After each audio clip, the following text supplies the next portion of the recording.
Welcome to our channel. చాలా మందికి అంటే కఫము, కోల్డ్ ఇట్లాంటివన్నీ వచ్చే అవకాశం ఉంది. సో అలాంటి వాళ్ళు ఈరోజు సార్ చెప్పే home remedy at the same time in case చాలామంది అంటే న్యాచురల్గా దొరికే హోమియోపతి మందులతో కూడా ఈజీగా త్వరగా దీన్ని తగ్గించుకోవచ్చు అని చెప్పేసి అంటున్నారు. సో ఈ విషయాలను తెలియజేయడానికి మనతో పాటు ఉన్నారు హోమ్ ఫిజిషియన్ డాక్టర్ చేతన్ రాజు గారు. సో సార్ ద్వారానే ఈ విషయాలను తెలుసుకున్నాం. నమస్తే సార్. నమస్తే సార్. జలుబు చేస్తుంది అండ్ జలుబు చేసిందంటే దగ్గు వస్తుంది ఆటోమేటిక్గా. సో చాలామంది మెడికల్ షాప్లకు వెళ్ళి డాక్టర్ ప్రిస్క్రిప్షన్ లేకుండా కూడా మెడిసిన్ తీసుకుంటూ ఉంటారు. అలాంటి వాళ్ళకి కొంచెం ఎక్కువ అయ్యే అవకాశం కూడా ఉంటుంది. సో ఎంత క్వాంటిటీ వేసుకోవాలో కూడా తెలియదు. సో చాలామంది హోమియోపతిలో ది బెస్ట్ మెడిసిన్స్ ఉన్నాయని చాలామంది తెలియదు సార్. అలాంటి మెడిసిన్స్ గురించి మన ప్రేక్షకుల కోసం ఎక్స్ప్లెయిన్ చేయండి. ఇప్పుడు మీరు పిల్లల్లో చూడండి, దగ్గు, జలుబు, ఇన్ఫెక్షన్స్ ఇవి చాలా కామన్ ఉంటాయి.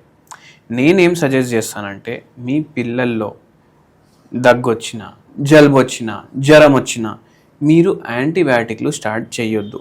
ఎందుకంటే ఎన్నోసార్లు అది వైరల్ ఇన్ఫెక్షన్ ఉంటుంది. ఓకే. కానీ ఏం చేస్తారు, సెల్ఫ్గా పోయి యాంటీబయాటిక్లు, అరే సిఫ్ట్రాక్సోన్ ఇచ్చేసేయి, అమాక్సిలిన్ ఇచ్చేసేయి, ఇవి తీసుకొచ్చి స్టార్ట్ చేస్తారు. దీంతో డ్రగ్ ఇండ్యూస్డ్ గ్యాస్ట్రైటిస్ కూడా రావచ్చు. అందుకే సెల్ఫ్గా ఇట్లా చేయకండి. హోమియోపతి మందులు వాడండి. హోమియోపతి మందులు వాడితే ఏమవుతుంది, అది 2 రోజుల్లో తగ్గుతాయి, దీంతో కూడా 2 రోజుల్లో తగ్గిపోతుంది. Okay sir. ఇంత ఫాస్ట్ ఉంటుంది హోమియోపతి. మళ్ళీ అందరు ఏమనుకుంటారంటే అరే హోమియోపతి స్లో ఉంటుంది కదా, కానీ వాళ్ళు ఇది ఆలోచించారు. వాళ్ళు వచ్చింది మ్యాక్సిమం హోమియోపతి డాక్టర్లకి క్రానిక్ డిజీజ్ ట్రీట్మెంట్స్ కోసం వస్తారు. ఓకే. క్రానిక్ డిజీజ్ కోసం వస్తే షుగర్ వ్యాధి, బీపీ వ్యాధి, థైరాయిడ్ ఇట్లాంటి వ్యాధులు ఎప్పటికీ తగ్గవు అని చెప్తే ఇవే తగ్గడానికి 6 నెలలో 1 year పడుతుంది. ఓకే. కానీ అక్యూట్ వ్యాధి, cold, cough, fever, typhoid, malaria, diphtheria, ఇవి అన్నీ వస్తాయి. ఇవి 2 రోజులకే తగ్గుతాయి ఓకే హోమియోపతి మందులతోటి. ఇది చాలా మందికి తెలియదు. అయితే నేనేం చెప్తా, ఇప్పటి నుంచి దగ్గు, జలుబు ఏమైనా వస్తే మీరు హోమియోపతి ట్రై చేసి చూడండి. ఓకే. అవునా కాదా? మోషన్స్, ఒక పేషెంట్ మన దగ్గర ఇదే వర్షాకాలంలో ఒక పేషెంట్ వచ్చారు. Okay sir.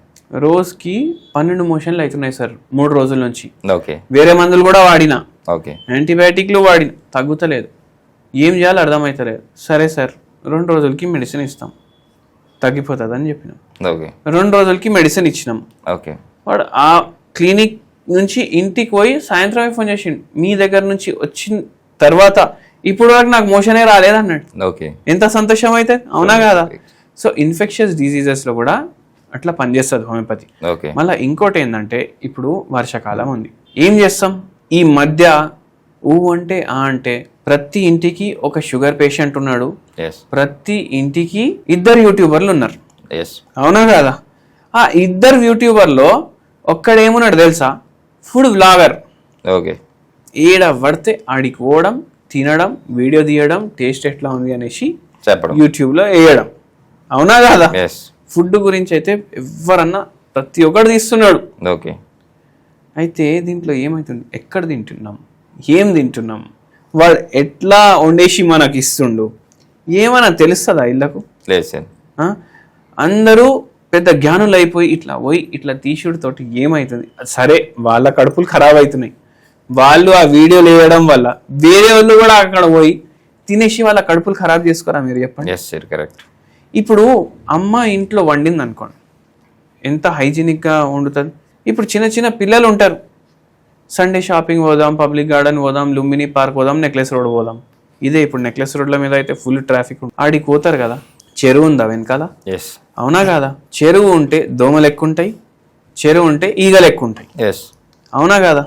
ఈ ఈగలు మొత్తం వచ్చి వీని బండి పైన ఉన్న మురమరాల మీద, చుడువాల మీద, ఇడ్లీల మీద, దోశల మీద, చికెన్ 65 అమ్ముతారు, ఫాస్ట్ ఫుడ్లు అవన్నిటి మీద కూసుంటాయా లేవా? కూర్చుంటాయి సార్. కూసుంటే ఆడికెళ్ళి ఇన్ఫెక్షన్ తెచ్చి ఈడ పెడతాయా లేవా? అవునా కాదా?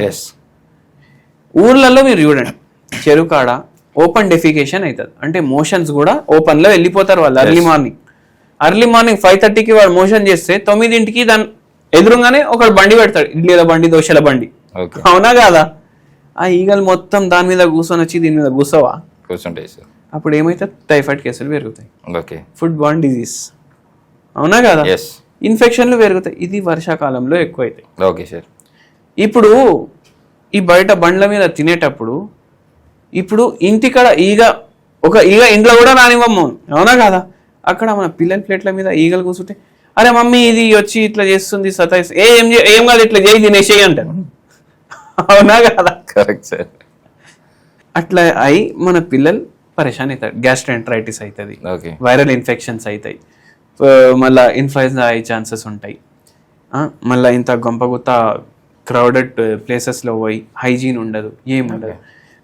ఒక్కొక్కసారి ఏమవుతుంది, గ్యాస్ట్రెంట్రైటిస్ కూడా అవుతుంది. At the same time viral ఇన్ఫెక్షన్లు కూడా పెరుగుతాయి. ఓకే, వర్షం పడుతుంది, మనం జాగ్రత్త తీసుకోవాలి. హైజీన్ ఏంది, హైజీన్ ఏం లేదు మనకు తెలియాలి. వాడు పానీపూరీలు అమ్ముతాడు, ఏం చేత్తో వేస్తాడు, ఎట్లా చేస్తాడు, ఎట్లా అమ్ముతాడు, మనకి ఏం తెలుస్తుంది? తింటూనే ఉంటాం బాగుంది బాగుంది బాగుంది అనేసి. ఈగలు వచ్చి కూర్చుంటూనే ఉంటాయి, ఫ్లైస్ వస్తాయి, దోమలు పెరుగుతాయి, ఇట్లనే మలేరియా కేసులు పెరుగుతాయి.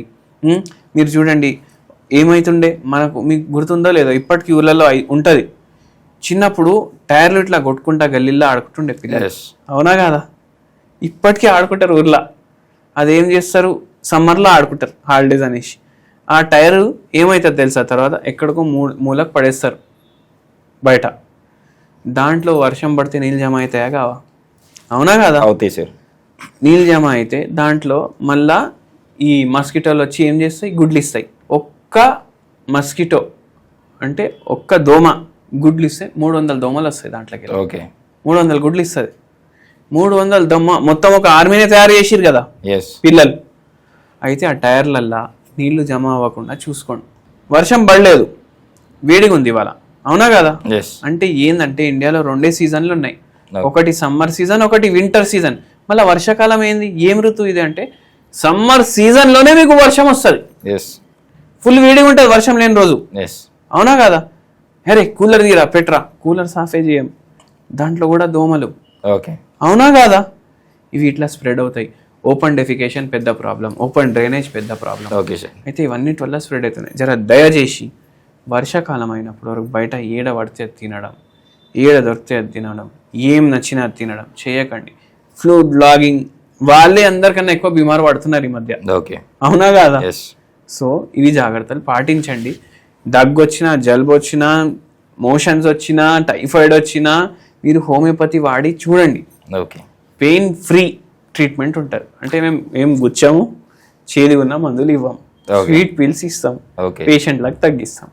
నిజంగా సార్, ఈరోజు మన ప్రేక్షకులకి హోమియోపతి మెడిసిన్స్ ఎంత ఫాస్ట్గా రియాక్ట్ అవుతాయి, మన ప్రాబ్లం నుంచి ఎలా బయటకు తీసుకొస్తాయి చాలా చక్కగా వివరించారు సార్. Thank you.